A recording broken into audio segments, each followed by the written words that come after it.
प्राणपुर विधानसभा क्षेत्र के आजमनगर प्रखंड स्थित महेशपुर गांव में गुरुवार को शिक्षा न्याय संवाद कार्यक्रम का आयोजन किया गया। इस कार्यक्रम में कांग्रेस की राष्ट्रीय प्रवक्ता सुप्रिया श्रीनेत ने विशेष रूप से भाग लिया। आयोजन का उद्देश्य ग्रामीण क्षेत्रों में शिक्षा की स्थिति पर चर्चा करना, सुधार की संभावनाएं तलाशना और छात्रों को समान अवसर उपलब्ध कराने से जुड़ी महत्वपूर्ण बातों को जनता के समक्ष रखा गया। कार्यक्रम में बड़ी संख्या में ग्रामीणों, युवाओं, महिलाओं और छात्र छात्राओं ने भाग लिया, जिससे यह स्पष्ट हुआ कि गांवों में शिक्षा को लेकर जागरूकता बढ़ी है। सुप्रिया श्रीनेत के स्वागत के लिए कांग्रेस सांसद तारिक अनवर, जिलाध्यक्ष सुनील यादव, राष्ट्रीय सचिव तौकीर आलम, कांग्रेस नेता आफताब कंचन समेत कई स्थानीय नेता उपस्थित थे।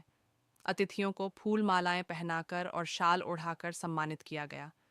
जनता को संबोधित करते हुए सुप्रिया श्रीनेत ने कहा कि शिक्षा हर बच्चे का मौलिक अधिकार है और इसमें किसी भी प्रकार का भेदभाव नहीं होना चाहिए।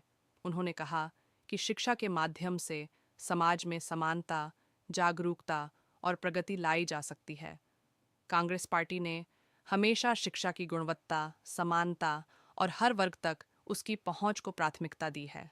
उन्होंने सरकार से ग्रामीण शिक्षा व्यवस्था को मजबूत करने के लिए गंभीर प्रयास करने की मांग की और कहा कि गांव के बच्चों को भी वही अवसर मिलने चाहिए जो शहरों में बच्चों को मिलते हैं। सुप्रिया श्रीनेत ने युवाओं को मेहनती, ईमानदार और जागरूक बनने की सलाह दी। ये जो संविधान है ना, इसने हमें एक बराबर वोट दिया है। आप कटिहार के एक छोटे से गांव में रहिए या आप दिल्ली में प्रधानमंत्री के आवास में खुद प्रधानमंत्री हो, इस देश ने आपको एक वोट दिया है।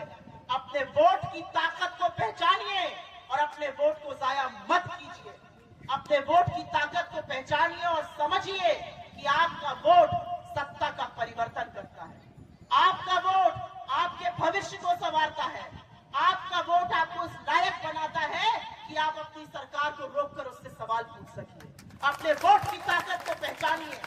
रोटी पलटने का वक्त है मेरी बहनों, और रोटी पलटिएगा नहीं तो रोटी जल जाएगी।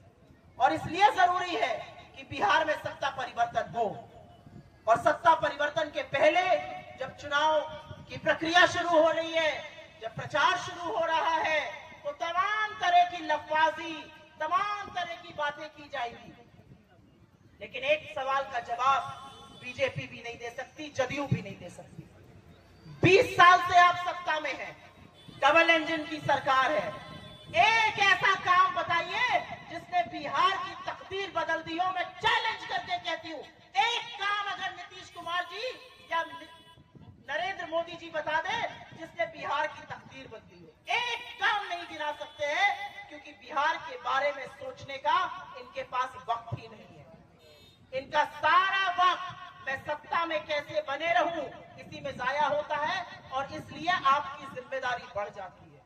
मैं अपने पुतातुल्य बुजुर्गों से, माओं से, बहनों से और खास तौर से यहाँ पर आए हुए युवाओं से कहना चाहती हूँ, बिहार ने मन बना लिया है। बिहार परिवर्तन करने वाला है। बिहार में बदलाव की बयार बह रही है।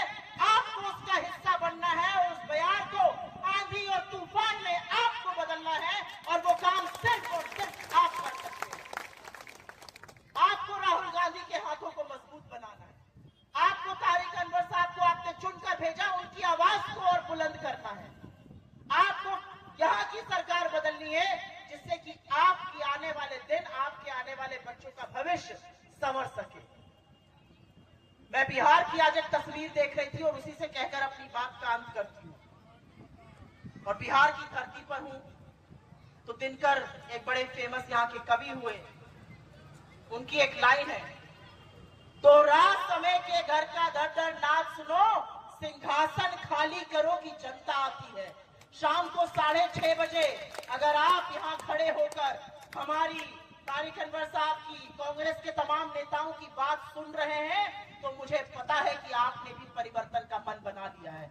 एक बार जोर से दोनों हाथ उठाकर बताइए, परिवर्तन होगा कि नहीं होगा बिहार में? और शिक्षा पर पड़ेगा या नहीं पड़ेगा बिहार में?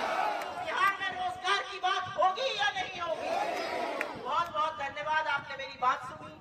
आने में विलंब हुआ उसके लिए हाथ जोड़ के आपसे माफी चाहती हूँ। आपने मेरी बात सुनी, हमारे नेताओं की बात